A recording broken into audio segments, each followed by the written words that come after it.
Hi everyone, I was inspired to do a video.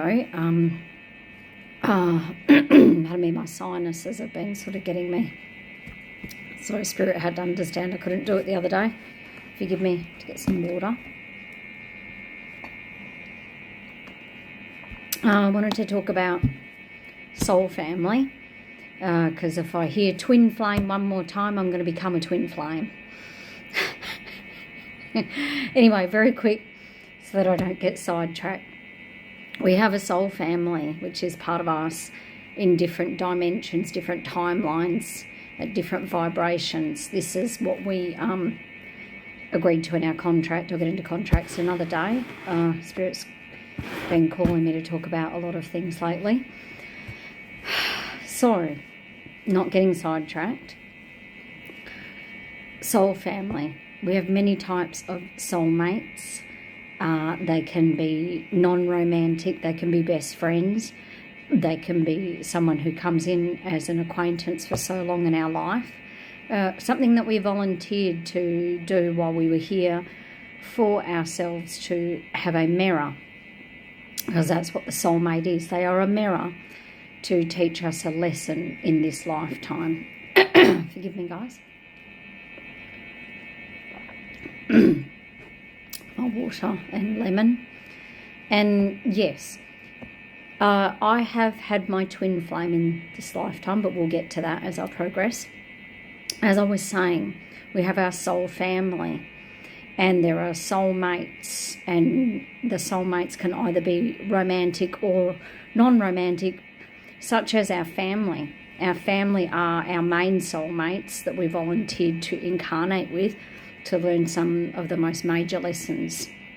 And they are indeed mirrors for us, because they are part of us and a reflection of our soul that we volunteered the lessons to learn.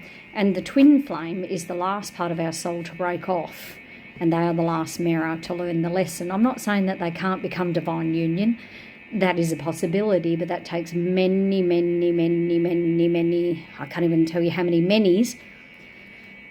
lifetimes for that divine union to occur. And I would not call them a twin flame per se when they do come to that form where they are fully healed as the other part of our soul to come back into divine union with us.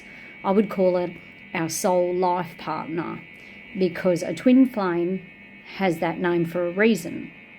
A twin flame is to come into our lives and to mirror everything that, in my point of view, what I experienced with my twin flame was to look into the darkest areas of my soul that I was not looking at. I'm not saying the whole relationship was dark.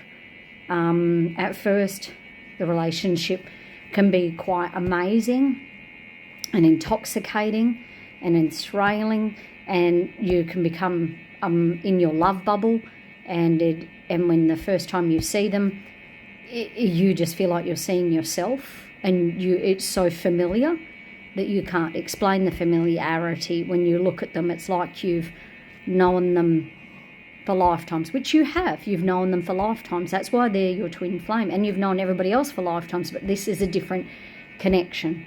This is the connection that is like the last break off of your soul, that is there to teach you the deeper lessons that you were signed on for.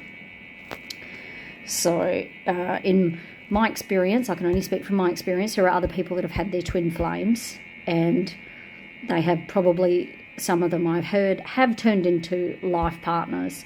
And all I can say is that's not a twin flame. It would have been the twin flame turning into the soul partner. I cannot stress this enough.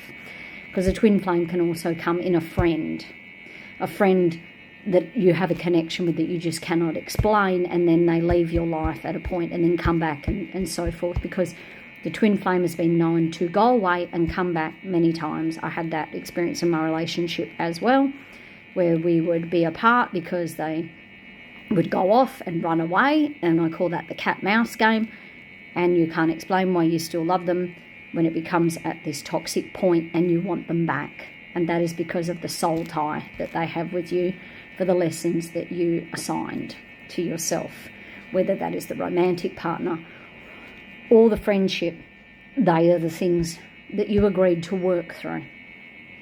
And I can speak about it calmly now compared to what I used to speak about it, because they just get into your soul because they are your soul, and they like trigger you to the point that you can't believe how deeply triggered that you are by the twin flame.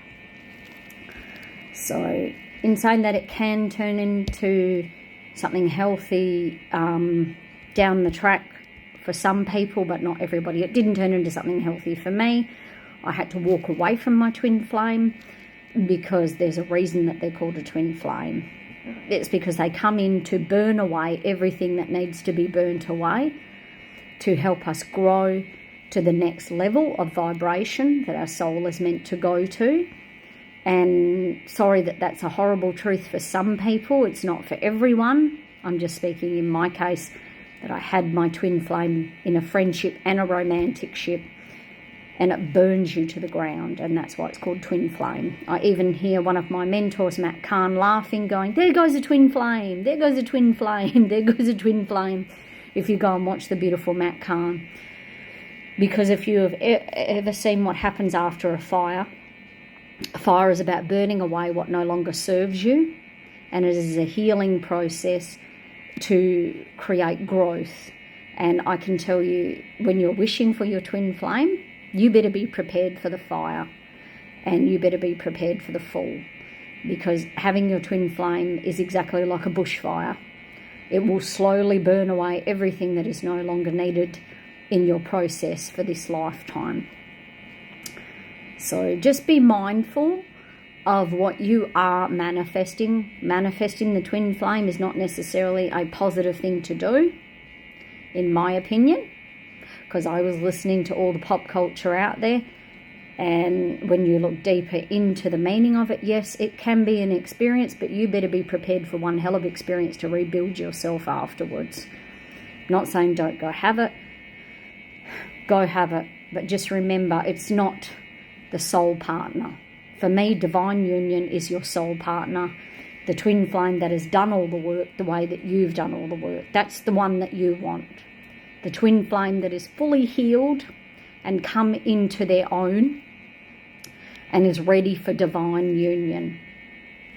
Not just, oh, the twin flame, the romantic illusion, because that's what it is. It's a romantic illusion that they're creating for you without giving you the full truth of what you're in for. Yes, some of the experience, like I said, will be beautiful, but a lot of it will be quite toxic, and you will need to work out how to get out of it, because that soul tie with them is quite deep. And look for the twin flame that is fully healed themselves. That is the one that you want. I'm not even going to call it a counterpart. I've heard so many things.